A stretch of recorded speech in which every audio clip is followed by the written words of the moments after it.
buenas noches, ¿cómo están? Espero que muy bien. Martes 24 de septiembre, los últimos días de la administración del presidente López Obrador, los momentos previos a una decisión que el Banco de México tomará en su junta de gobierno el próximo jueves a la 1 de la tarde.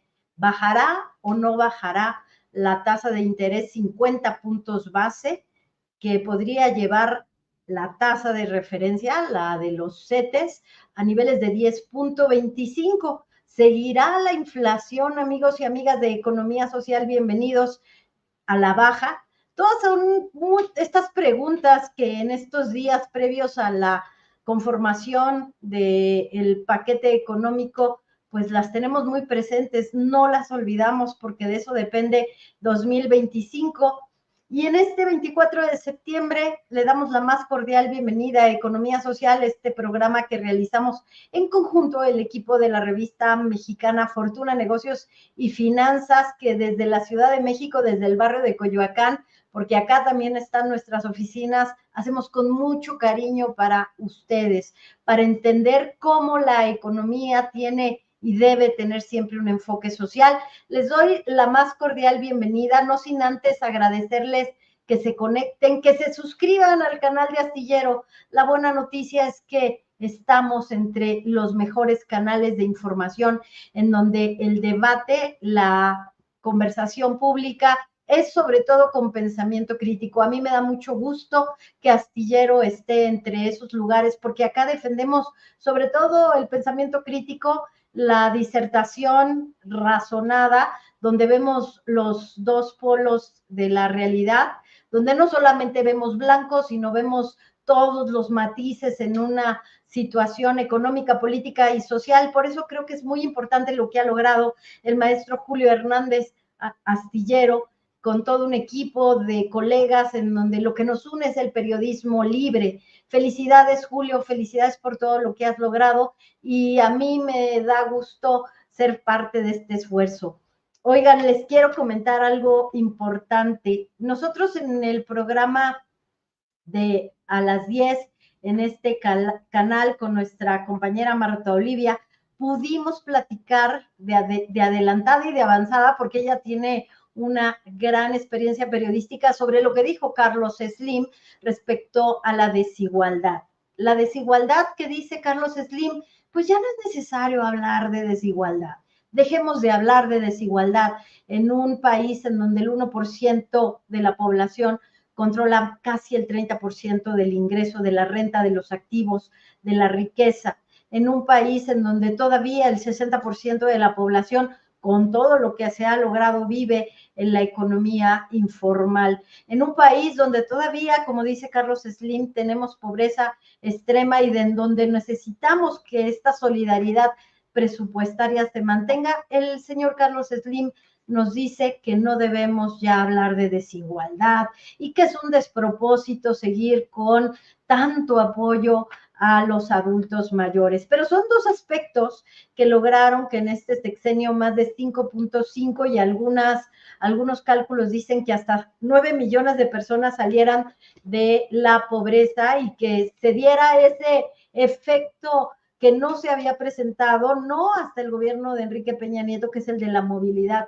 social, no se había logrado con los otros programas. Se los digo porque nosotros entrevistamos a la responsable de los programas sociales y fue realmente triste cuando le preguntábamos sobre movilidad social y tuvo que reconocer que no había movilidad social con esos programas porque no se había logrado algo muy importante, que es la recuperación de los salarios. En ese universo, que son más de 26 millones de personas que cotizan en el Instituto Mexicano del Seguro Social, que vieron aumentar sus salarios arriba del salario mínimo, ese universo se ha visto beneficiado por la recuperación del salario y eso ha permitido que haya movilidad social. Era el salario ese que se mantuvo estancado para controlar y para mejorar no la productividad, no, sino los márgenes de las grandes empresas. Y hoy se da a conocer, a propósito de los que decían, miren cómo no va a haber inversión, porque la reforma judicial, porque hay mucha inestabilidad, pues hoy se da a conocer que Microsoft va a invertir 1.300 millones de dólares dirigido al mercado de semiconductores. En Revista Fortuna le vamos a dar a conocer también más adelante, a partir de la colaboración de nuestro economista de cabecera, Jorge Flores Kelly, qué está pasando con el nearshoring y cómo no es un mito que hay inversión extranjera directa en nuestro país en aumento. Voy a saludarlos rapidísimo, no sin antes, perdón, voy a tomar un poquito de agua, no sin antes agradecerles que estén aquí con nosotros, María Vadillo, Tanislao, María Florencia, Helio Bracho, Federico Fernández, se me fue un poquito la voz, una disculpa. José Marcos Castro, Lolita Dalbert. ¿Saben qué pasa? Que puse el ventilador y ya se me fue la voz. Vamos con la entrevista con Diego Castañeda, que la tenemos lista, y regresamos.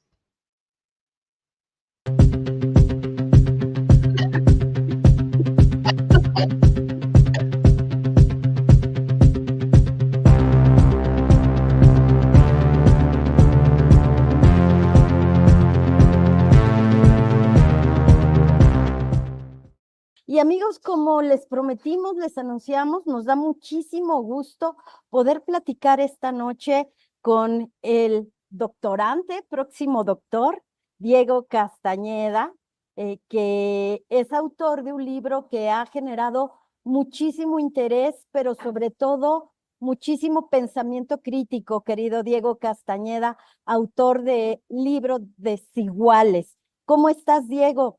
Gracias por estar con nosotros en Economía Social. Muchas gracias por invitarme. Muy bien, muy bien. Sí, ya próximamente, doctor. Afortunadamente, ya en unos 2 o 3 mesecitos. Muchas felicidades, Diego. Eres candidato a doctor precisamente en Historia Económica por la Universidad de Uppsala, en Suecia, Ujú. y eres creador y codirector del Seminario de Historia Económica del Departamento de Historia Económica de la Universidad de Uppsala. Al principio de la emisión de este programa ya le compartimos a la audiencia tu enorme trayectoria y este libro, Desiguales, Diego, que nos lleva a preguntarte por qué es importante la visión de un economista historiador. 200 años de desigualdad en México, pues desde prácticamente que nos convertimos en una nación independiente. El presidente López Obrador, estoy aquí, como puedes ver, en el centro histórico de la Ciudad de México, acaba de informar sobre todo el rescate de la memoria histórica a través del Archivo General de la Nación, a través del Archivo General Agrario. Hizo un recuento, Diego, de lo que hemos recuperado de acervo cultural que estaba en muchos museos del mundo, pero particularmente en el tema de la desigualdad, Diego, porque es importante recapitular cuáles han sido estos momentos que han marcado lo que hoy tenemos, que es un país muy desigual, en donde tenemos el 1% de la población concentrando gran cantidad de la renta, de los recursos, de la riqueza, Diego. ¿Qué nos puedes decir? Sí, bien. Primero que nada, digamos, una cosa que no solemos discutir tanto cuando hablamos de desigualdad es que no es un fenómeno reciente, digamos, es un fenómeno de muy largo plazo. No es un fenómeno exclusivo de México, obviamente, es un fenómeno que pasa en todas partes del mundo, que ha pasado en todos los periodos históricos, digamos, es inherente a la sociedad humana hasta cierto punto, ¿no? Está vinculado en general con los procesos de desarrollo económico, de cambio estructural de las economías, de crecimiento económico, etcétera, ¿no? Digamos, no es una cosa extraña, ¿no? No por eso significa que necesariamente sea algo que queremos, digamos. Hay puntos, hay niveles de desigualdad que son aceptables, digamos, es imposible pensar en como igualdad absoluta, pero hay niveles de desigualdad que claramente son demasiado elevados y solo exacerban los problemas o los otros tipos de problemas que pueden existir en el país, ¿no? Desde la violencia, temas de crecimiento económico, en general temas de acceso a oportunidades, en general el bienestar de las personas, ¿no? Entonces, en esa medida, claramente la desigualdad no es algo que queremos que crezca, y pues más bien que queremos contenerla o tenerla en un mínimo aceptable, ¿no? La historia de México, en efecto, como mencionabas, y que es lo que trato en mi libro, pues sí, digamos, ha habido gran desigualdad durante todo nuestro periodo, desde la independencia hasta el presente, pero ha habido periodos de cambio, ¿no? Y un poco esa es la lección que da mi libro, que es, digamos, a pesar de que siempre ha sido muy elevada, ha habido momentos en los que hemos hecho cosas o nos han pasado cosas que pueden ser buenas razones o malas razones. Digamos, una guerra es una mala forma de igualarte, pero es algo que ha pasado. Pero también hemos sufrido pues, momentos de capturas institucionales que han hecho que la desigualdad crezca muchísimo, ¿no? Estoy pensando en los primeros 50 años del México independiente, en las que todas las guerras civiles que tuvimos, toda la captura institucional que tuvimos por parte de, digamos, de las Fuerzas Armadas en ese periodo, etcétera, pues, llevó a una enorme concentración de riqueza, igual el porfiriato, ¿no? Etcétera. Pero también ha habido periodos muy igualadores, o quizás no muy igualadores, pero sí igualadores en general, ¿no? Como la revolución en general, por la revolución mexicana, pues, por la introducción digamos, de derechos laborales en la Constitución de 1917, después, digamos, el régimen postrevolucionario con la introducción de impuestos progresivos, impuesto a la renta, sobre la renta, en los años 20, igual el impuesto a las herencias en los años 20, que después digamos, se deroga en los 60, pero ya hasta la fecha no hemos recuperado, pero digamos, ese tipo de cambios claramente abrieron la posibilidad de ser un país un poco más igualitario, ¿no? Igual la creación de instituciones, el IMSS, etcétera, ¿no? La seguridad social en general, digamos. Un poco la historia del México moderno en términos de desigualdades, digamos, es un cierto claroscuro, un cierto éxito en la construcción de estas instituciones y de crear este especie de protoestado de bienestar, ¿no? Estado de bienestar primitivo, pero también de fracasos, que es el hecho de que en realidad nunca terminamos de construirlo y hasta la fecha no lo hemos construido, ¿no? Y tenemos ahí una gran deuda histórica en proveer de derechos y de servicios a una gran parte de la población, sobre todo en lo que refiere a salud y educación.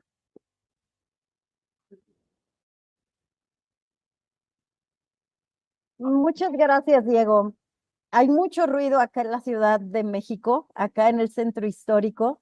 Por eso le puse el mute para no interrumpirte. Pero cuando estabas hablando de el estado de bienestar social, me vino a la mente lo que acaba de decir el presidente del grupo Carso, Carlos Slim. Habló de que la conquista debe ser hacia una renta básica que siempre se ha hablado de ella, como se ha tenido la legítima pues aspiración de que la distribución de la riqueza en nuestro país pues sea mucho más equitativa. ¿Qué opinas, Diego, con todo este análisis histórico en tu excelente libro sobre lo que ha pasado en los últimos 6 años? Y te lo pregunto desde la perspectiva de una transformación asistencialista a una intervención de recursos económicos para impulsar el consumo interno y el mercado interno. Y cuando de pronto se elimina esa parte asistencialista, también se quitan algunos servicios para la población, Diego. Entonces hablaba Carlos Slim de que era realmente algo muy pernicioso dar más dinero a los jubilados, a los adultos mayores, por esta pequeña renta universal, Diego, que se les está dando, que obviamente no es una pensión, son 6,000 pesos que son bimestrales, pero no se puede decir que es una pensión. Y Slim sugiere regresar al esquema de asistencial para mitigar la pobreza extrema. ¿Tú cómo lo ves? Asistencialismo versus mercado interno como economista historiador. Mira, yo creo que aquí hay que separar varios temas, ¿no? Me parece que ahí el señor Slim claramente pues, está confundido en algunas cosas. También creo que hay que separar algunos conceptos, ¿no? Digamos, yo no creo que sea una disyuntiva real de ser asistencialista versus mercado interno. Tampoco creo que eso es realmente lo que está pasando en el país actualmente, ¿no? Digamos, eh, A mí me parece que ha habido una cuestión positiva, sobre todo en la parte del relacionada al mercado laboral, ¿no? Salario mínimo, la reforma del outsourcing, en general el fortalecimiento del mercado laboral, y eso ha tenido cierto impacto en la disminución de la desigualdad salarial, digamos, de lo que podemos medir con encuestas de ingresos, particularmente el sector formal, etcétera, ¿no? En otras medidas de desigualdad más amplias, pensando en desigualdad de riqueza, pensando que realmente no tenemos, no captamos realmente los niveles de desigualdad a la parte alta de la distribución y que sabemos que los ingresos de las personas más ricas del país han crecido en los últimos años, en realidad probablemente podríamos estar observando que la desigualdad no ha cambiado tanto, que quizás ha aumentado en los últimos años, ¿no? Entonces ahí creo que hay cosas que vale la pena como precisar.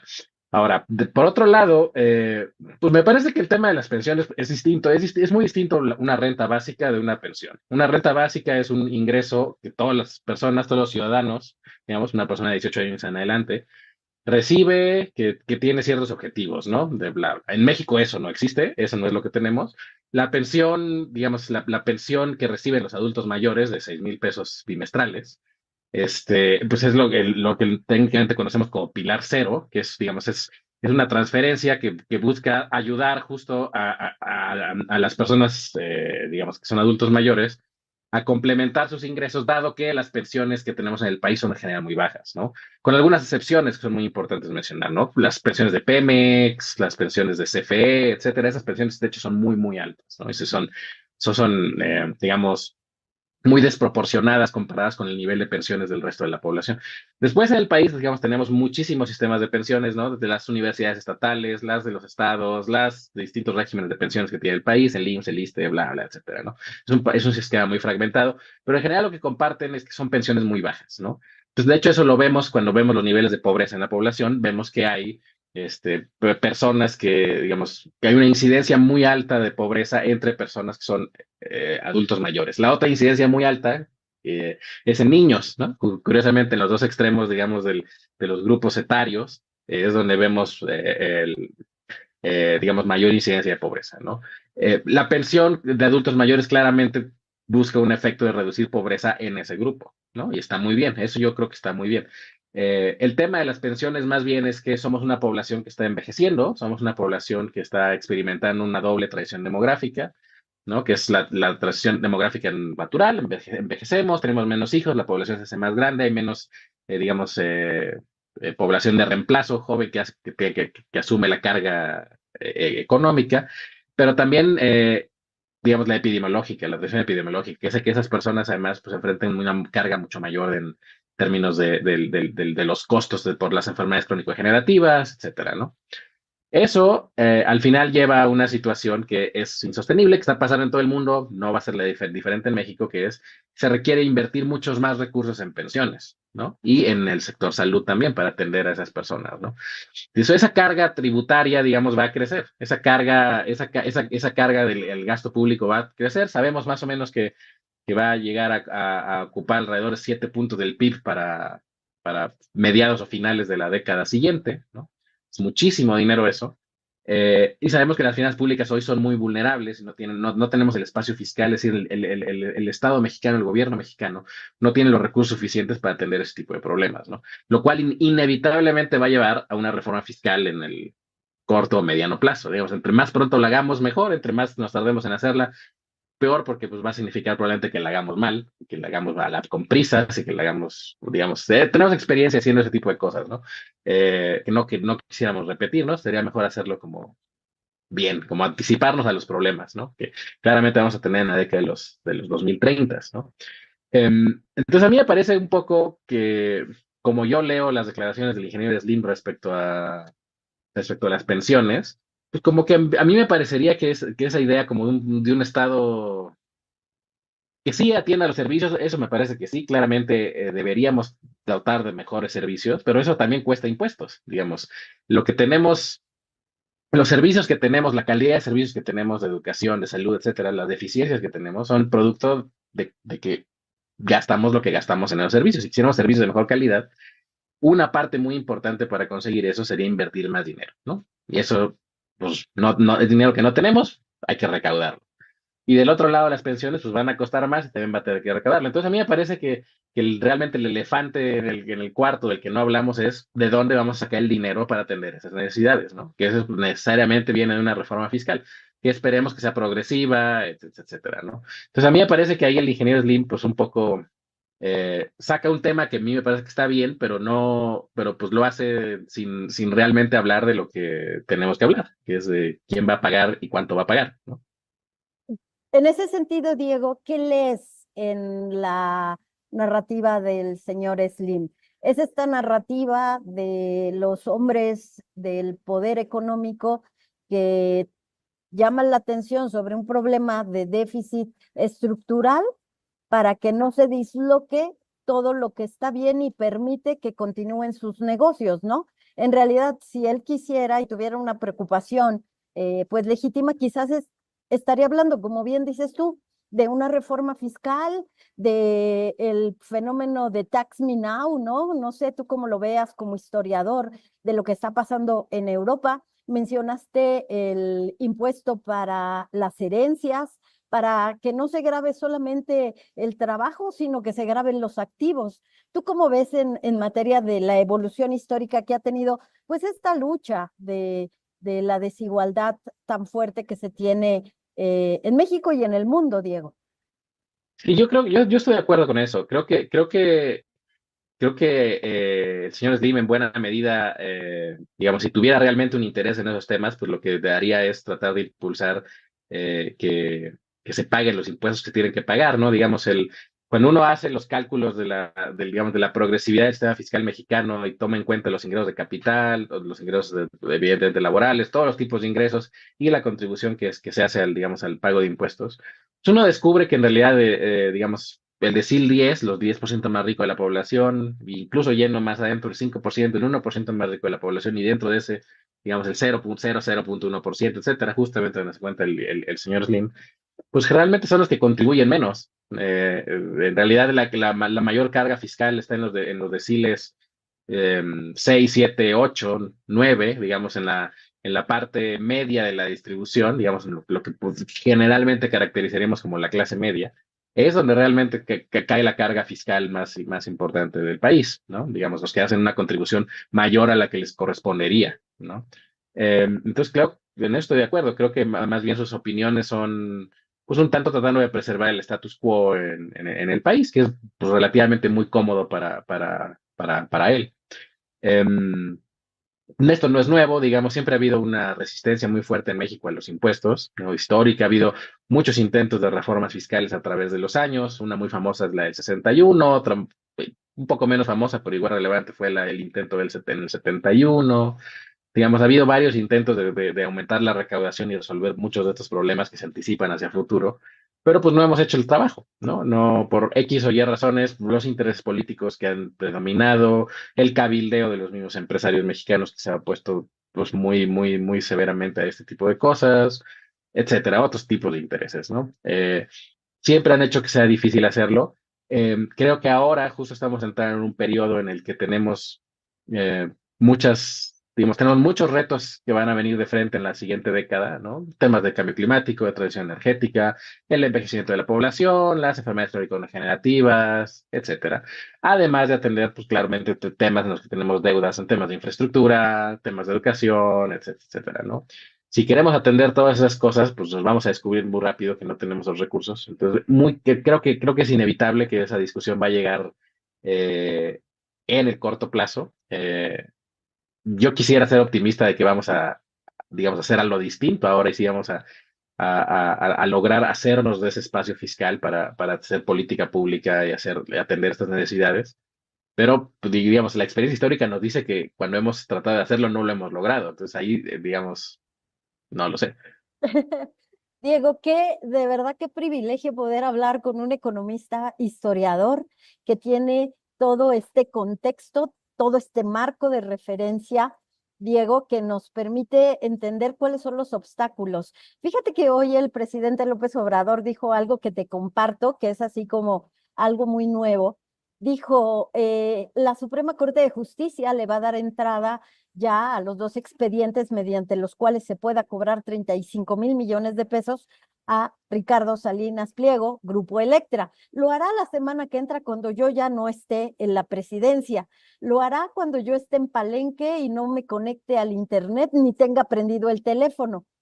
¿Cómo lees esta declaración, tomando en cuenta que ya va a estar la presidenta Claudia Sheinbaum, que ella no tiene ningún compromiso con el señor Ricardo Salinas Pliego, si es que lo hubo con el presidente López Obrador, y que habrá posibilidad de cambiar y de cobrar estos recursos? Y esto me lleva a preguntarte, históricamente los compromisos con los poderes económicos, poderes de hecho, han obstaculizado no solamente la recaudación, sino también la ejecución de políticas públicas transformadoras, Diego, es decir, enfocarse en la innovación, enfocarse en la transformación de la educación, una transformación que no esté sujeta a esos poderes fácticos o de hecho, Diego.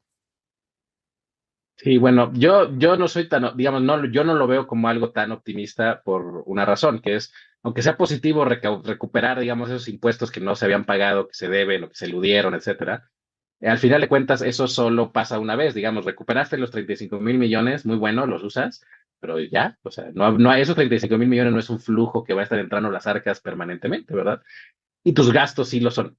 Entonces, claramente, digamos, hay una regla pues, económica, fiscal, contable, casi, que es un poco de que tú no quieres financiar tu gasto corriente, digamos, con recursos extraordinarios, lo quieres generar con recursos que son también corrientes, ¿no? Entonces, en ese sentido, pues qué bueno que se recupere ese dinero, pero en realidad, pues no es gran diferencia, digamos, no hacen nada. Es positivo, sí, tienes más dinero, te lo vas a gastar el año en que lo recuperes, quizás, pero no va a ser, no son los recursos suficientes, ni estás generándolos, digamos, permanentemente a través del tiempo para realmente satisfacer o cubrir las necesidades de gasto que tienes, ¿no? En ese sentido, a mí me resultaría más optimista que habláramos de, pues se va a hacer una reforma fiscal, etcétera, ¿no? A mí me parece muy desalentador, pues, justo ayer escuchaba, no sé si fueron ayer, pero ayer las escuché yo, algunas declaraciones del presidente, donde decía que no, él creía que no era necesaria una reforma fiscal y que solo con cobrar más los impuestos alcanzaba y bla, bla. Pues a mí eso me parece muy triste, porque justo eso es lo que hace que estemos como estamos, digamos. No dotamos al país de las capacidades, en este caso fiscales, necesarias para atender sus problemas, ¿no? Entonces ahí pues, me parece como, pues qué bueno que pase, ¿no? Qué bueno que se cobren esos recursos, pero pues es muy poquito. Y eso nos lleva, Diego, precisamente a esta discusión estructural, a la sostenibilidad fiscal, a la fórmula de cómo debes tener tus flujos bien ordenados, bien corrientes o corriendo los flujos para la sostenibilidad fiscal. Históricamente, Diego, en la economía mexicana, esto siempre como que nos ha estado negado, ¿no? De tener estos esquemas de sostenibilidad fiscal, porque cuando ha habido reforma tributaria o no se ejecuta bien o se encuentra la manera de tener estos acuerdos de condonación o ingeniería tributaria o se busca de pronto tener estímulos para la productividad empresarial, pero históricamente, ¿qué nos ha pasado con esos acuerdos sociales que no son otra cosa que el cobro de impuestos, Diego? ¿En qué momento se rompe? ¿En qué momento los poderes, de hecho, dicen, no vamos, ¿no? Sí, digamos, eso es algo que en general llamamos gastos fiscales, ¿no? Son, digamos, estas condonaciones o estos estímulos, deducciones de impuestos, etcétera, que tienen su justificación en la medida en que pues, puedan incentivar la inversión o cierto tipo de cosas. En México muchas veces, pues más bien están conectados a arreglos políticos, ¿no? De apoyos o de, alianzas entre ciertos grupos políticos, etcétera. Tradicionalmente ha sido así.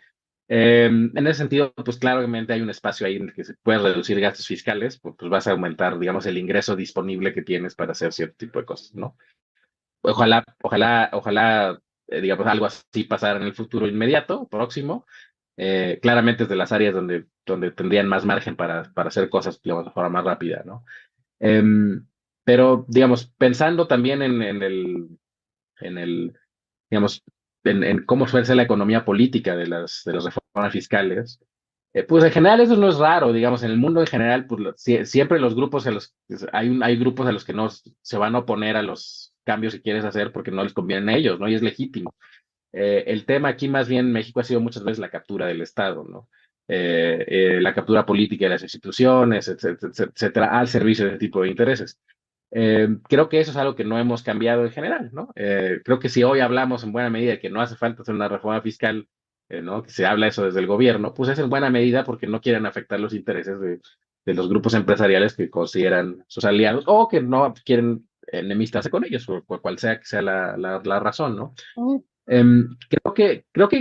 Creo que sí, sin embargo, si bien del lado fiscal creo que no hemos hecho un trabajo, digamos, muy pulcro a través de nuestra historia, eh, creo que sí hemos tenido algunas transformaciones digamos, en la forma en que manejamos la economía, particularmente el manejo macroeconómico del país durante los últimos 40 años, que aunque no han llevado, digamos, al crecimiento económico más sostenido, más alto, que es algo que sería deseable, sí han llegado a generar una estabilidad importante en las finanzas públicas en el país, ¿no? Digamos, de nuestras experiencias, sobre todo en los 80s, con las crisis de deuda del 82, después del 85, de la crisis del 95, etcétera, sí hemos tenido tener un manejo macroprudencial mucho más efectivo, ¿no? Y y eso nos ha llevado en general a que tengamos finanzas públicas sanas, ¿no? Digamos, en ese sentido, nuestras finanzas públicas han sido sanas durante los últimos años. Lo preocupante ahora, ¿no? Para muchos economistas, yo creo que es algo que preocupa en general al gremio, es que justamente estamos en un momento en el que estamos quizás abandonando un poco digamos, las lecciones aprendidas de todas esas crisis del pasado y estamos en una posición fiscal mucho más vulnerable, con finanzas públicas mucho más vulnerables. ¿Por qué? Porque hemos acumulado mucho más deuda sin incrementar los ingresos, ¿no? Del país, con un crecimiento económico muy bajo, ¿no? Estamos teniendo un crecimiento de menos del 1% per cápita anual en ese sexenio, que es el segundo más bajo sin contar el de la Madrid, que fue cero, ¿no? Entonces, pues es una situación complicada porque se sabe que vienen estos compromisos de gasto hacia futuro, ¿no? Tienes los vencimientos de la deuda de Pemex, tienes que 30% más o menos vence a finales de este año y otro porcentaje vence el siguiente. Tienes, digamos, los compromisos de gasto en términos de pensiones, de educación, de salud, etcétera, que están creciendo. Tienes los compromisos de gasto que tú estás asumiendo a través de digamos, de los programas sociales y de ciertos programas de gasto que estás creando, ¿no? Digamos, eso se come el espacio fiscal, ¿no? Y, y si estás y si, digamos, tienes este tema de pronto pero en particular a mí me resulta muy preocupante, creo que también es muy preocupante en general para el gremio, que es, de pronto tienes un anuncio como que vas a hacer un recorte muy fuerte del gasto el año que entra, ¿no? De 3 puntos del PIB más o menos, poquito menos de 1 billón de pesos, ¿no? En la transición, ¿no? En este contexto, pues es un contexto en el que vas a tener mucha presión a la economía, ¿no? En el que probablemente vas a desacelerarla más de lo que ya está desacelerándose, corres más riesgo de tener una recesión, digamos, en una recesión, pues como el Producto Interno disminuye, naturalmente la razón entre deuda y Producto Interno sube, ¿no? Entonces la presión de tu deuda pública es más alta, etcétera.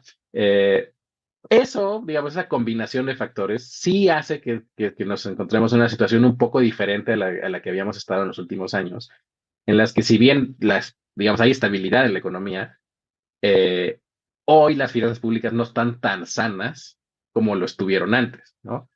Y el retorno, digamos, a sanear esas finanzas públicas pues no es tan obvio y creo que sí pasa en buena medida por tener esta discusión sobre cómo vamos a hacernos de más recursos.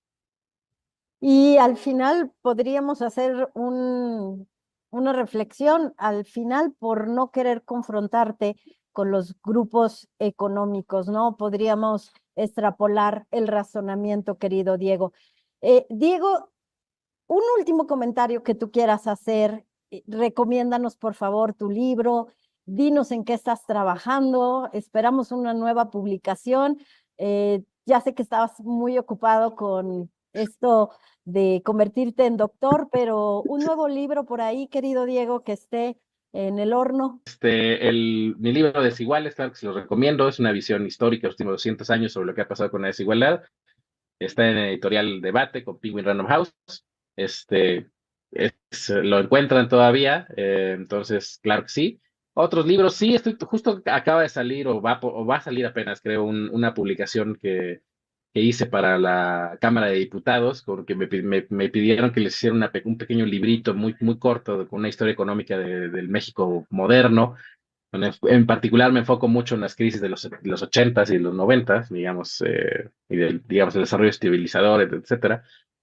Creo que es interesante porque retoma muchas discusiones que siguen siendo válidas hoy, pero que luego nos olvidamos, porque curiosamente los 80s y los 90s no los tenemos muy presentes cuando pensamos en la historia económica del país, ¿no? Un poco tenemos un cierto mito y un cierto entendimiento de qué pasó, ya lo dejamos ahí, no lo revisitamos y no tratamos de encontrar explicaciones nuevas a qué pasó, etcétera. Creo que hay algún esfuerzo por hacer eso. ¿Y qué más? ¿Qué otros trabajos estoy haciendo? Bueno, estoy trabajando un poco también digamos, estimaciones de desigualdad más del lado académico en otros países, en China, por ejemplo, en México también, digamos, siguiendo el mismo trabajo que he estado haciendo, que es el trabajo de mi doctorado, y, y un poco en temas de energía, que también son temas que a mí me interesan mucho y justo estoy trabajando en un proyecto de libro, digamos, sobre una historia de las tradiciones energéticas que ha tenido México, digamos, desde mediados del siglo XIX hasta el presente. Imperdible, querido Diego, porque Pemex es parte también del corazón de muchas de nuestras pues pasiones, de nuestros problemas, de nuestros aciertos, y creo que va a ser un libro imperdible, siempre con tu visión histórica, Diego, que ahora Diego Castañeda Garza es parte de la nueva generación de mexicanos, de economistas jóvenes que están observando los fenómenos económicos con un énfasis en lo social. Gracias por eso, querido Diego Castañeda Garza. Gracias por estar aquí en Economía Social y aceptar la invitación de platicar con nosotros. Autor de Desigual, es un libro imperdible. Muchísimas gracias. Gracias, Diego. Un abrazo y nos vemos pronto acá en Economía Social, por favor.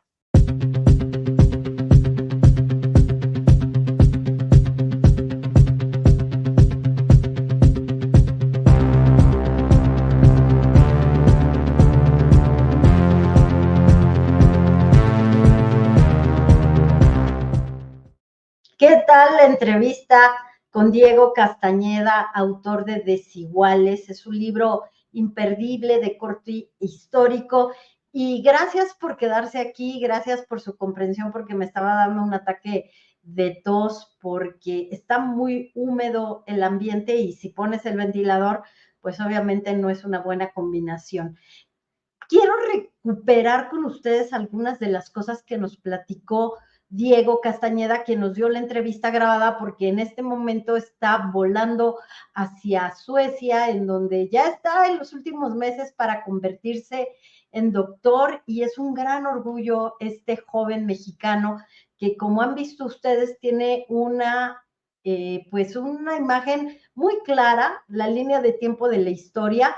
Justo en la conferencia matutina en donde estuvo Pedro Salmerón, responsable del Archivo General Agrario, hablando de todo este tema de los acervos culturales, él decía, la historia que no se utiliza no sirve. Entonces, en materia económica, esta combinación que tiene Diego, y si producción nos ayuda a poner la biografía de Diego Castañeda que teníamos preparada, bueno, pues es candidato a doctor en Historia Económica por esta Universidad de Uppsala en Suecia, creador y codirector del Semanario de Historia Económica del Departamento de Historia Económica de la Universidad de Uppsala, en estos países europeos en donde es tan importante entender la historia para no volver a repetir estos errores. Y lo que nos dijo Diego en pocas palabras es que la lucha por una reforma fiscal ha sido una lucha de titanes, que México no lo ha logrado porque estaba capturado el Estado. Entonces, ahora que se ha cambiado esta dinámica en donde el presidente López Obrador, el secretario de Hacienda, Rogelio Ramírez de la O, y la presidenta electa, Claudia Sheinbaum, han dicho que los poderes económicos del político están separados, que nunca más habrá una captura del Estado, que nunca más habrá una transferencia de valor para estos grandes grupos. Creo que es muy importante saber que hay una ventana de oportunidad en un gobierno que está separado de los poderes fácticos, que nos consta que lo ha tratado de hacer, pero ¿saben qué sucede? Que yo entiendo por qué el presidente López Obrador y ahora la presidenta Claudia Sheinbaum dicen que no es momento de hacer una reforma fiscal, porque si la reforma judicial ha dolido a los poderes fácticos y tienen al país como lo tienen y cómo han manifestado su inconformidad, imagínense ustedes qué harían con una reforma fiscal realmente redistributiva, una reforma progresiva. ¿Qué quiere decir la reforma fiscal progresiva? Por eso, aunque aquí en Economía Social hablamos de la necesidad de una reforma fiscal, porque como decíamos por aquí, es el elefante en la sala, lo tenemos que ver, lo tenemos que dimensionar porque se necesita una reforma fiscal. A ninguno de nosotros nos gusta pagar más impuestos, que ya lo pagamos por el IVA, pero la renta media es la que está más gravada porque nos cobran el impuesto sobre la renta en los trabajos, nos cobran al consumo. Si ustedes quieren comprar un auto, pagan 3 o 4 veces un impuesto, porque está la tenencia, porque está el ISR que yo ya lo pagué por mi ingreso. Es decir, la clase media es la que más paga impuestos. Fíjense lo que decía Diego Castañeda, que es una idea que también ya ha manifestado otro gran estudioso en los temas de desigualdad, que es Gerardo Esquivel. El impuesto a las sucesiones, a las herencias, que no es otra cosa que si un gran billonario de billions, no millones de dólares, miles de millones de dólares, va a heredar a su familia, pues eso no se graba. Fíjense, fue en 1961 cuando el Senado aprobó la iniciativa por la que el 30 de diciembre de ese mismo año de 1961 se publica en el Diario Oficial de la Federación la ley que deroga los impuestos sobre herencias y legados, misma que entró en vigor el 1 de enero de 1962. En la conferencia matutina, el presidente López Obrador reveló algo que ya también había escrito en su libro Gracias, sobre cómo este tipo de impuestos que abiertamente fueron un favor para los empresarios, así como el de la consolidación de pérdidas, que es nada más y nada menos que el origen de la controversia del grupo Electra, porque ¿qué pasó con la consolidación de pérdidas? Adquirir empresas con números rojos permitía a estas grandes empresas en el sector de bienes de consumo, de empresas.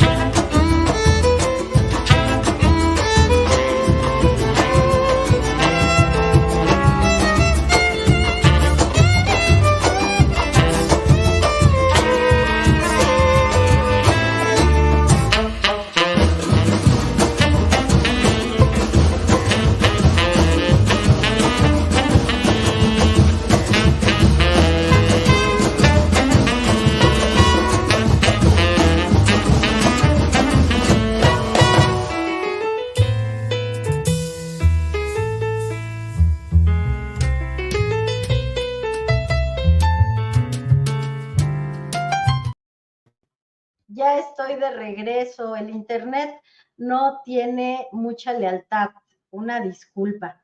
No es del bienestar, Arlequín. Tengo 2 internets instalados en casa. Uno es del señor Slim, por cierto, y otro, pues, es el backup que estamos usando. Saludos, señor Slim, con mi internet.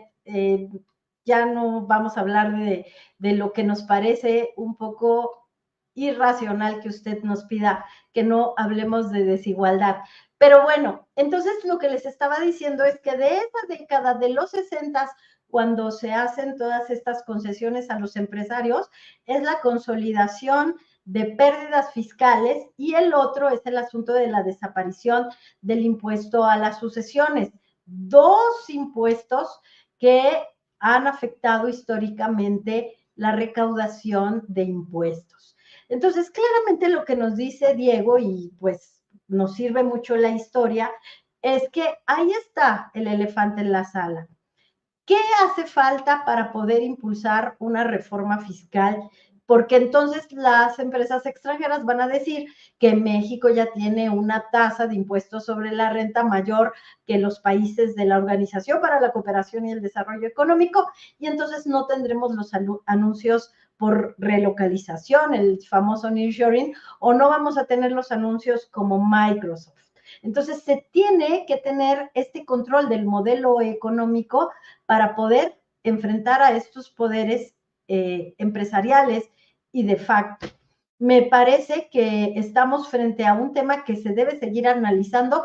Claramente la doctora Claudia Sheinbaum o sus equipos no lo van a analizar, les conviene, no les conviene políticamente.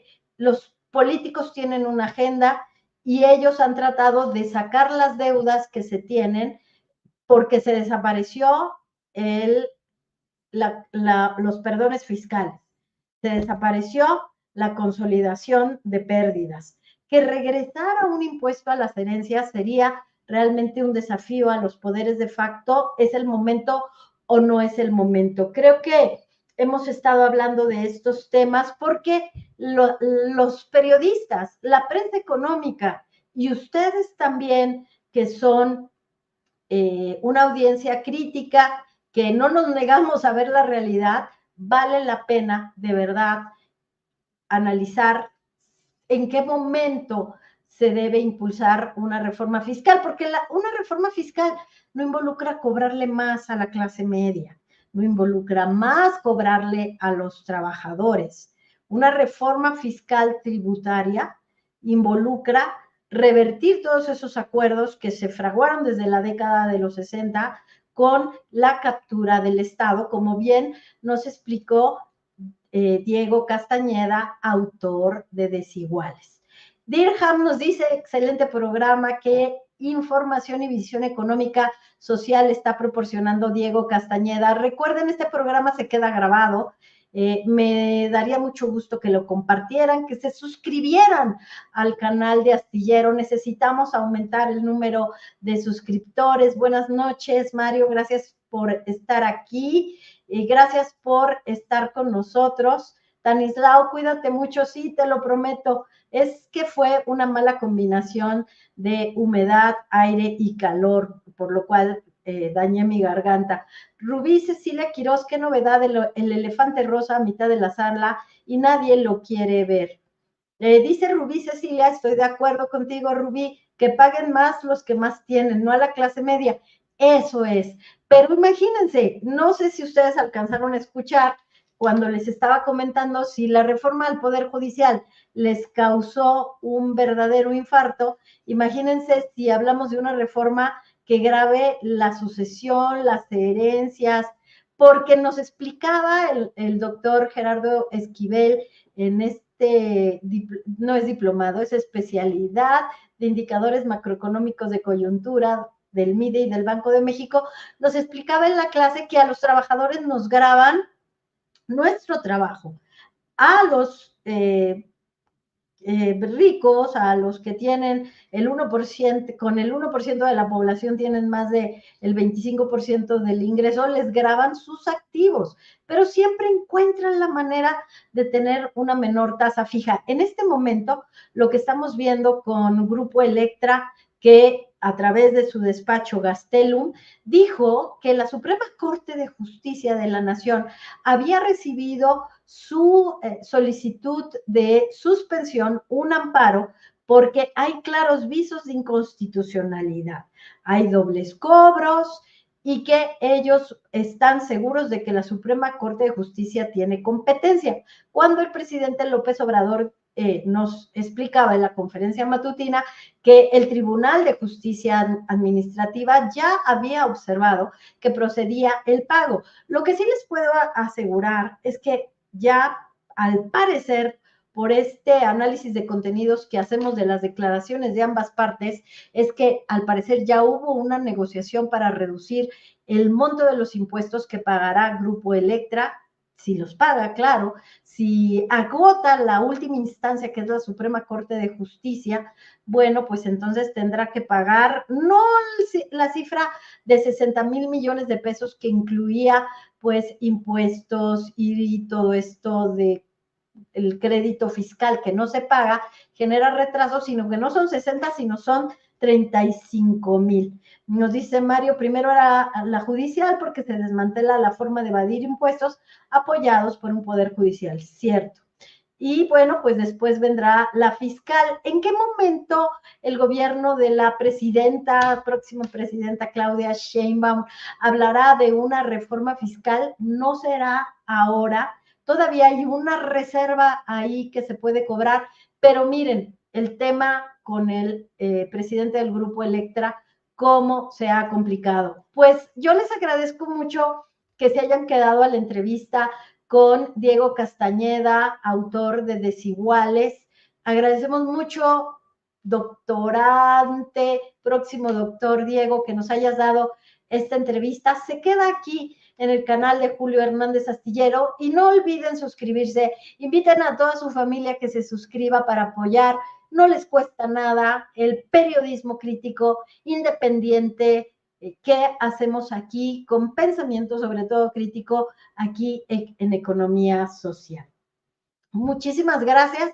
Nos vemos el próximo viernes y les prometo que será ya sin ventilador y con un mejor internet para que no nos suceda esto. Saludos, señor Slim, y sí, vamos a seguir hablando de desigualdad.